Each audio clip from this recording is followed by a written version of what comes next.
A história continua com a escória de antes pedindo para que nosso protagonista entregasse a gravação feita anteriormente por ele. Do contrário, ele não iria conseguir sair dali. Como resposta, ele perguntou se o rato de laboratório estava o ameaçando, afirmando que também tinha gravado o comentário anterior dele. O inseto então começou a ficar revoltado com a vida, mas ele não estava nem aí para a gravação do nosso protagonista e ordenou que a seguidora de ratos chamasse os seguranças para não deixar nosso protagonista ir embora. Não demorou muito e os seguranças por fim chegaram, e a única coisa que o Strume sabia falar era para que eles pegassem o telefone de Lynn, mas nosso protagonista é insano e o cara já tava com a guarda armada para poder acabar com o primeiro que tocasse nele. De repente, chega uma bela mulher perguntando qual era o motivo daquele alvoroço todo, e logo que ela viu nosso MC, ela começou a se perguntar o que ele estava fazendo ali, nos mostrando que essa garota já conhecia ele de algum lugar. E por algum motivo, eu sinto que eu já vi essa personagem em algum lugar também, mas vamos continuar com a história. A escória então fala o que estava acontecendo no local, dizendo que acabou de ter uma reunião com os entregadores e aquele cara, que no caso era nosso protagonista, estava gravando a reunião secretamente e pediu em seguida para que ela não se preocupasse, que logo eles iriam expulsá-lo dali. Pelo visto, essa garota tinha uma posição acima dos outros funcionários ali, e como ela não queria ouvir as baboseiras dele, ela simplesmente pediu para que ele pegasse suas malas e saísse dali imediatamente. A Cascavel então pensou que ela estava se referindo justamente ao Lynn, porém ela logo corrigiu o comentário da garota, dizendo com cada palavra que estava demitindo eles dois. Além disso, ela disse que não havia nada que não possa ser gravado naquela sala, e o comportamento deles deve ser tão prejudicial à imagem da empresa que eles têm até mesmo medo de serem gravados. Assim que ela ordenou aos seguranças que tirassem aqueles ratos de esgoto de sua frente para irem ao departamento de recursos humanos, assim eles o fizeram. E a garota de antes, que defendia o gerente a todo custo, agora estava jogando toda a culpa pra cima dele. Na hora que as coisas apertam de verdade, é que sabemos quem realmente está com a gente. Depois desse alvoroço todo, deu pra ver que as pessoas ali reunidas acabaram comemorando a demissão dos dois estrumes de antes, mas a garota ainda não estava satisfeita e lançou um olhar para Lynn, fazendo com que ele já tremesse na base. Mas para surpresa dele, ela apenas pediu para que ele não desse mais trabalho para ela, e ele disse que eles apenas bloquearam o acesso dele e disseram que ele não seria liberado até o término do treinamento dele ali, e por isso ele tinha ido até o local atual. Como ela não tinha se demitido ainda, era apenas questão de tempo até que o acesso dele fosse desbloqueado, mas ela perguntou o que aconteceria se ela não tivesse visto aquela cena anterior, perguntando em seguida também se por algum acaso ele teria lutado contra os seguranças se esse fosse o caso. Ele até tenta disfarçar dizendo que não, mas pela forma que ele estava armado antes, deu pra ver que o primeiro que desse um passo em direção a ele iria conhecer o amiguinho do tridente com um único golpe. Ele também disse que no final das contas ele era dono da empresa, então era uma pena que a equipe dele tenha que ir até ali somente para resolver seus problemas, e deu a ideia de que eles fossem logo trabalhar em seguida. Na saída da sala do RH, os dois estrumes de antes estavam com cara de acabado, e pouco tempo depois a garota de antes apareceu novamente. O cara, revoltado com a vida, então perguntou para ela se realmente era necessário que ela fosse até ali somente para supervisionar a demissão deles, mas ela ignorou completamente o que ele disse e perguntou para outra garota do escritório se ela já tinha preparado toda a papelada, e aparentemente o processo já tinha sido concluído. Sendo assim, agora era a hora de entregá-las. Ao ouvir o que a garota disse, ela entregou seu pedido de demissão pessoalmente para ela, fazendo com que os dois ratos de antes ficassem sem entender completamente nada, e em seguida eles perguntaram se ela estava ali somente para se demitir. A garota então afirma que sim, porém antes de se demitir, ela gostaria de demitir eles dois também, portanto não tinha para onde eles pedirem socorro, afinal era o fim da carreira para eles. Se o cara já era revoltado com a própria vida, agora ele já estava incorporando o próprio cara do tridente dentro de si, de tanta raiva que ele ficou da bela dama em sua frente. Mas novamente eles foram completamente ignorados, e ela se despediu elegantemente da presença daquelas escórias, e a única coisa que ele sabia se perguntar era quem foi que eles tinham ofendido naquele dia para estarem passando por algo assim. Após essa bagunça toda que aconteceu recentemente, ela estava do lado de fora conversando com o nosso protagonista, e ela afirmou que todas as formalidades já tinham sido cumpridas, mas antes de se despedirem, ela pediu para que ele por favor excluísse a gravação, afinal de contas, era o antigo emprego dela, e já tinha sido decidido de que haveria algumas mudanças naquela empresa. Ele então responde que na verdade não tinha gravado nada, apenas tinha enganado os dois estrumes de insetos de antes. O cara é um gênio, fez ele se entregar imediatamente somente com um blefe. Como ele ainda tinha trabalho para fazer, ele se despediu da bela dama de antes, e ela disse que veria mais tarde. Algo me diz que essa garota é amiga da divina dama, mas como faz um tempo que eu não vejo eles juntos, eu não me lembro mais quem ela é. Enquanto ele dirigia calmamente até o segundo local onde ele trabalhava, a garota do sistema de antes acabou aparecendo, e por sinal, essa é a segunda garota mais linda desse manhwa, só perde pra divina dama. Mas voltando pra história, ela o parabenizava por alterar as condições de funcionamento da equipe secundária, e também pelo cumprimento antecipado da carreira bônus. Como recompensa, ele ganhou 2 bilhões, e ele ficou impressionado por já ter chegado no final daquela carreira. No painel em sua frente dizia que a nova carreira dele seria como médico, e ele já pensou que aquela profissão seria um tanto quanto desagradável, possível. E já que ele não tinha mais pressa para ir pegar o pedido, ele iria ir até a casa da tia Liu comer arroz frito com ovos. Nada mais justo depois de um dia cansativo de trabalho. Só que não.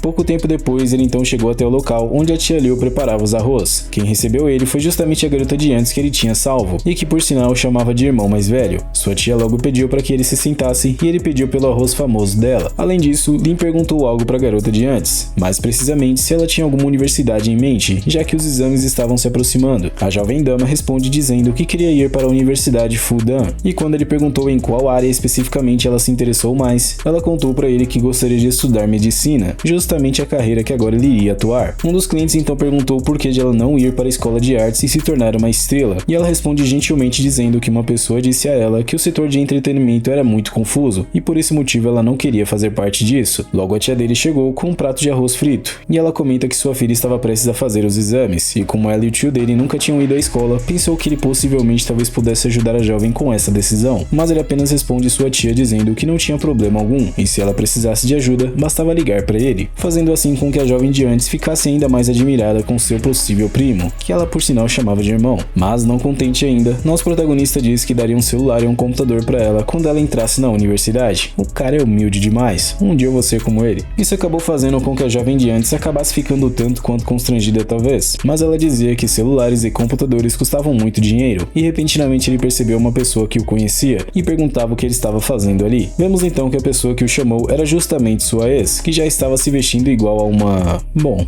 eu prefiro ficar calado. Mas a garota perguntava se ela conhecia o bonitão em sua frente, e ela respondeu sua amiga dizendo que ele era seu ex-namorado, dizendo também que eles tiveram uma briga muito tempo atrás e por isso eles terminaram. Logo a Cascavel se sentou ao lado dele, já interessada em outras coisas, como o dinheiro que ele possuía, mas ela comenta que foi o destino que fez com que eles se encontrassem ali, naquele presente momento. Mas sendo destino ou não, esse não era um destino que ele queria. Ainda bem que esse protagonista não é gado de mulher. No entanto, a Naja tóxica não brinca em serviço e decidiu fingir ser uma pobre coitada dizendo que estava errada, pedindo para voltar com nosso sigma de respeito. O pior de tudo é que a Sukuri Suprema ainda teve a audácia de dizer que não era somente por causa do dinheiro, e sim porque realmente gostava dele. O engraçado disso tudo é que no primeiro capítulo que eu fiz o recap desse manhwa, ela claramente descartou o nosso protagonista como se fosse nada, e estava completamente decidida a se casar com outro cara rico somente por dinheiro. Acho que eu vou passar óleo de peroba na cara dela pra ver se ela cria vergonha nessa cara. E então decidiu usar as palavras que ela tinha acabado de dizer contra ela, e perguntou se ela realmente estaria interessada por ele se ele não tivesse dinheiro, como no passado, dizendo também para que ela fosse logo embora e o deixasse em paz, até porque ele queria degustar de sua comida sossegado. A Viúva Negra então disse que se ela estivesse interessada somente em dinheiro, que um raio caísse sobre ela, e como eu queria que um raio realmente caísse em cima da cabeça dessa medusa traiçoeira. E pela cara do MC, até mesmo ele pensava da mesma forma que eu. Dessa vez quem decidiu jogar sujo foi ele, e disse para que ela fosse até aquela mesa ali na frente e pegasse os restos que estavam sobre ela. Rapidamente ela o fez, mas pelo jeito que ela agiu, isso acabou deixando a tia de Lin um tanto quanto surpresa e assustada ao mesmo tempo. E pelo visto, não somente ela, mas a amiga dela também, que por sinal perguntava se ela tinha ficado maluca por acaso. Em seguida, Lin acabou deixando seus hashis sobre a mesa e decidiu se retirar, dizendo para que ela ficasse ali e trabalhasse duro. A Sukuri então pensou que tinha liberdade bastante com ele e disse que iria acompanhá-lo, já que ainda não tinha andado no carro de luxo dele. Após Lin ouvir isso, ele perguntou o que ela quis dizer com aquilo, até porque ele não tinha mais nada a ver com ela. Isso foi o bastante para Naja, que já estava no limite de seu teatro, e a prima dele no fundo só dava risada da vergonha que a Sukuri estava passando. Felizmente ela tirou a máscara que estava sobre ela, nos mostrando assim sua verdadeira aparência de traidora que merece permanecer sozinha pelo resto de sua vida. Uma pessoa então estava à espera do nosso protagonista, dizendo que a moto dele já tinha sido consertada e eles tinham feito algumas modificações, aumentando assim a velocidade e a segurança ao mesmo tempo. O MC então agradece, e como ele tinha um compromisso nesse atual momento, pediu para que o jovem levasse o carro esportivo dele de volta. Um tempo depois, temos então um corte para um tipo de edifício empresarial, e vemos uma personagem que não aparece já tinha um bom tempo, que é justamente a nossa divina dama, a superioridade entre as mulheres nesse manhwa. Até mesmo Lin estava encantado com a bela senhorita em sua frente, e ele acabou soltando um comentário sobre a roupa que ela estava usando, já que normalmente ela veste roupas mais casuais e profissionais. A divina dama então se vestiu daquele jeito somente para combinar com a moto dele, e perguntou o que ele achava do novo visual. Como resposta, ele apenas disse que combinava perfeitamente, e sendo bem sincero, eu acho que qualquer roupa combinaria com ela. Mas depois disso, ele comenta que aquela roupa que ela estava usando combinava mais ainda com ele. O cara é ninja, mal consigo acompanhar seus movimentos. Ele já tá amaciando a carne discretamente, meu patrão. E por fim, eles saem na moto do nosso MC para irem ao seu compromisso final. Temos então um corte para uma empresa de design em Alu, e a senhorita Ji estava sendo recepcionada mencionada pela garota e um outro rapaz também, o apresentando como Dao Yu-Shu, que era responsável pela empresa Delphi na região da Ásia. Educadamente ela responde, dizendo que a Delphi era uma fabricante de navios de cruzeiro de classe mundial, sendo assim era uma grande honra para ela conhecer ele. Com uma piscada tóxica, o Strume se apresenta e diz que não esperava que a presidente Ji fosse uma jovem tão bonita, soltando um comentário em seguida que ela realmente emocionava o coração das pessoas. Logo que a Divina Dama percebeu as intenções ocultas que ele deixou aparecer com o comentário anterior, ela decidiu simplesmente deixar o Strume de inseto falando sozinho, até porque ela é uma mulher de verdade, com dignidade e respeito. O cachorrinho então achou essa atitude dela um tanto quanto rude, somente por ela não querer cumprimentá-lo, mas ela responde que todos ali são empresários e falar sobre dinheiro era a única coisa que realmente importava. Sendo assim, não tinha motivo algum para ele se preocupar com detalhes tão pequenos. O inseto acabou ficando com raiva do comentário que ela tinha feito, a chamando de arrogante e dizendo que mesmo se o gerente do projeto, que no caso é nosso protagonista, estivesse ali, ele teria que mostrar respeito perante ele. E por falar nele, logo ele aparece, perguntando quem era aquela escória e se por algum acaso ele era digno de receber seu respeito. Depois de ouvir isso, o Strume de inseto perguntou o que tinha de errado com ele, pensando que ele era apenas um motorista, e perguntou se ele sabia se por algum acaso Lin sabia quem ele realmente era. Completamente alterado dessa vez, já com raiva por ele ter tratado mal sua divina dama, ele perguntou quem então era ele. Nesse momento, um minuto de silêncio pairou no ar, e não se ouvia nem mesmo moscas no local, até que a garota que estava do lado da escória chamou pelo nosso protagonista. Só então a ficha caiu para o inseto de antes, que não fazia ideia que aquele em sua frente era exatamente Lin. Como desculpa, ele tenta dizer que tudo foi apenas um mal entendido, e se ele soubesse do relacionamento dele com a divina dama, ele não teria coragem o bastante para dizer o que ele tinha dito anteriormente. Como resposta a esse ser completamente descartável da sociedade, Lin responde que eles estavam mudando de fornecedores a partir de agora, portanto ele não era mais necessário ali e ordenou que ele fosse embora. Isso foi bastante para ele reconhecer seus erros, mas infelizmente para ele acabou sendo tarde demais. No entanto, ainda assim ele pedia por mais uma chance, dizendo que a empresa deles realmente queria cooperar com Lin, mas era tarde demais, e o protagonista já estava perdendo a paciência por ter que mandar a escória ir embora 2 vezes seguidas, e por fim ele saiu dali imediatamente após a segunda ordem dada. Nesse momento, a divina dama acabou fazendo uma carinha que sinceramente me deixou encantado com tanta fofura. Depois disso, ela disse para que ele deixasse isso pra lá, até porque não valia a pena perder tempo com esse tipo de gente, perguntando em seguida se eles não iriam ir juntos para a reunião, e ele responde que infelizmente ela teria que ir sozinha, já que tinha algumas coisas para poder resolver, e por fim ele decidiu se retirar, deixando a deusa na companhia da garota de antes, que por sinal acabou soltando um comentário que a invejava muito, já que ele era muito rico e ainda assim a trouxe pessoalmente, mas ela responde que isso não era nada mal, mas é claro que ela não tá ligando tanto assim pro dinheiro dele. Quando Lin já estava um tanto quanto distante das garotas, ele recebeu uma ligação de seu amigo da escola, que dizia que já estava terminando o trabalho e perguntava onde ele estava, e como ele estava do lado da Cisco, ele chamou Lin para que eles fossem jantar juntos, e o protagonista disse que logo iria buscá-lo. Chegando no local, ele achou o prédio deles bem luxuoso, e em seguida vemos o amigo dele saindo da Cisco, e por fim ele se despediu do gerente de marketing daquela empresa. Logo que ele viu Lin, ele perguntou o porquê de ele ter trocado de moto, comentando que aquela também era muito bonita, mas ele não sabia do que seu amigo estava falando, e perguntou o que ele quis dizer com aquilo. Já mudando completamente de assunto, ele dizia que a Cisco mudou de ideia novamente, e eles disseram que a segunda entrega será adiada por 6 meses. Lin acabou não acreditando muito nisso, já que aparentemente eles tiveram uma boa conversa no dia anterior, e perguntou o porquê de eles terem mudado de ideia tão de repente. O jovem então disse que a Transportes Blá Blá também queria entrar nessa, e não havia como uma empresa pequena como a deles conseguir fazer alguma coisa, e nos pensamentos de Lin nesse momento, ele apenas pedia desculpas para seu querido amigo, até porque ele tinha 20% das ações da Blá Blá. Logo em seguida, o amigo dele revela ter dito a eles que a Longxin e a Cisco são as líderes, e se eles demorassem muito, o mercado seria tomado. Como resultado disso tudo, eles disseram que vão pressionar a Longxin até a morte, e em suma, a Cisco são apenas um bando de ladrões. Após ouvir o que ele tinha acabado de dizer, Lin ficou um tanto quanto inconformado com aquilo, e disse que como nesse dia eles não tinham nada para poder fazer, perguntou para seu amigo o que ele achava de eles irem ver o mar. A única coisa que o jovem então soube fazer nesse momento, além de ficar impressionado, foi perguntar se dava para conectar na rede Wi-Fi do navio, fazendo assim com que nosso protagonista o chamasse de nerd. Temos um corte para a empresa de Lin, e seus funcionários que ele tinha contratado recentemente graças à Divina Dama, estavam à espera dos homens em sua frente para a reunião. Por sinal, esse homem acabou apresentando um dos cabeças da Cisco, e pelo que eu entendi, o do meio era o vice-presidente da Cisco, e o diretor do instituto de pesquisa deles também estava presente ali. Com uma cara de cansado, o jovem Ki cumprimenta os rapazes em sua frente, e a jovem complementa em seguida dizendo que o diretor Ki tinha um voo naquela tarde, portanto era para que eles fossem o mais breve possível, falando com clareza e honestidade também. Rapidamente, o jovem disse para que o presidente se apressasse e apresentasse as patentes dos chips que eles tinham para Ki. Assim sendo, logo ele começou a apresentação, e o jovem Ki faz uma pergunta afirmativa, dizendo que as 2 2 dúzias de tecnologias patenteadas mencionadas pelo presidente Liu são todas da propriedade deles. Sem fugir do assunto, o presidente afirma que sim,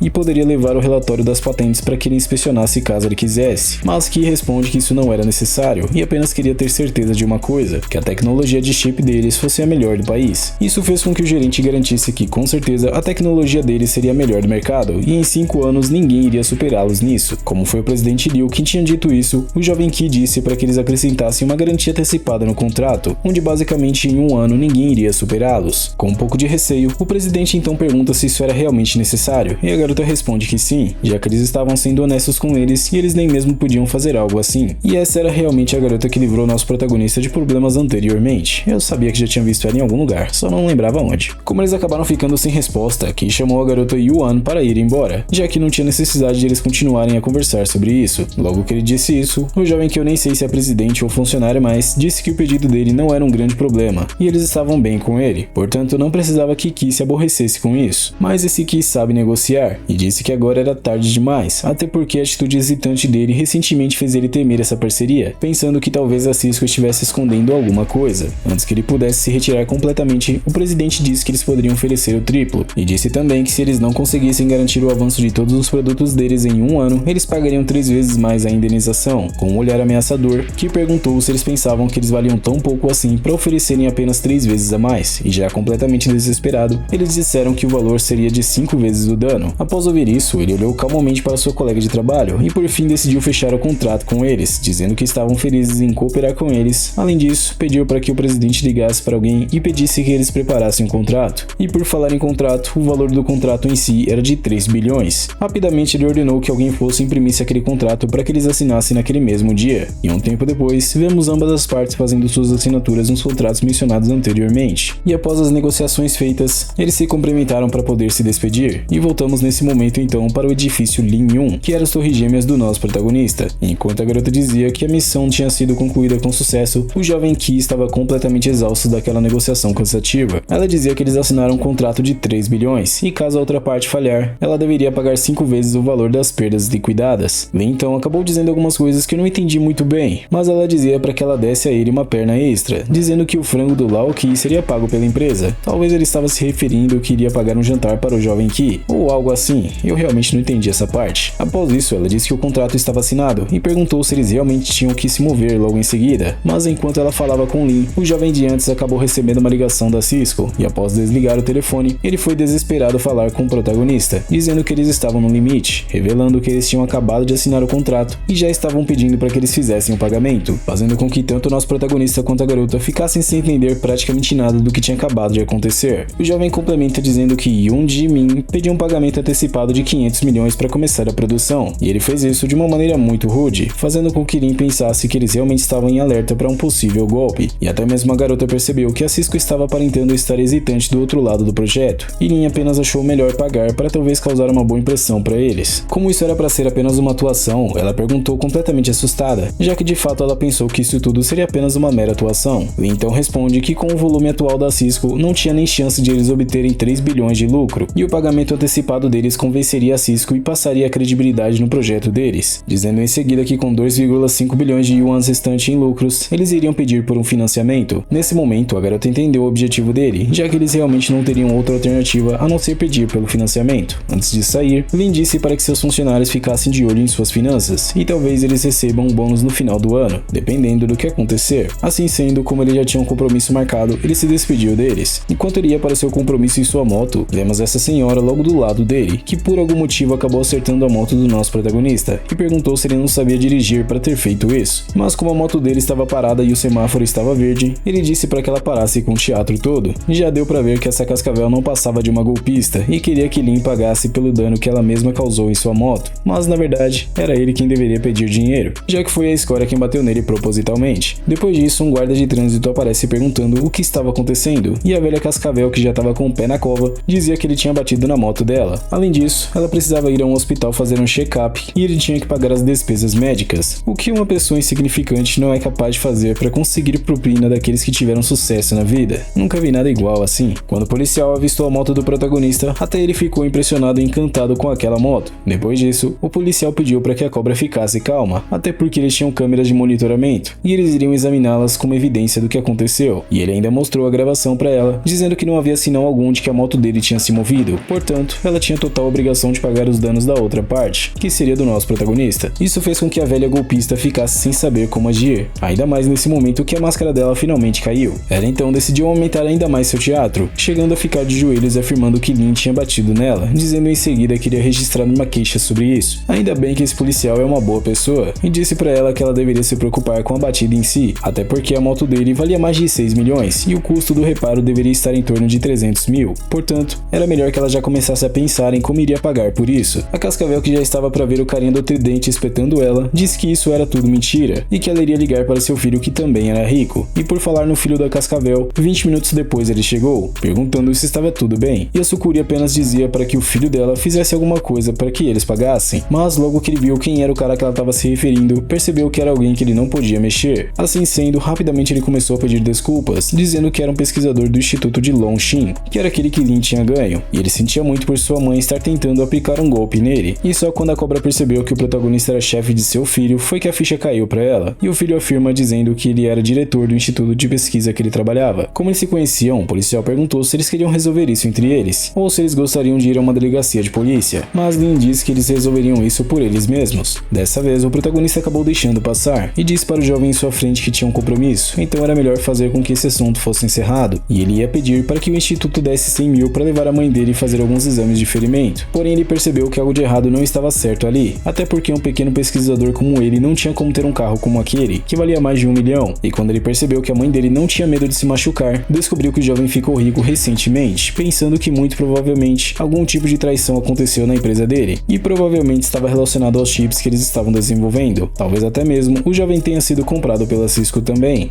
Se você gosta dessa série, não esquece de deixar o seu like para apoiar o meu trabalho, é sempre uma honra e privilégio para mim ter sua presença comigo até aqui. Desejo tudo de melhor sempre para você e sua família, e até a próxima.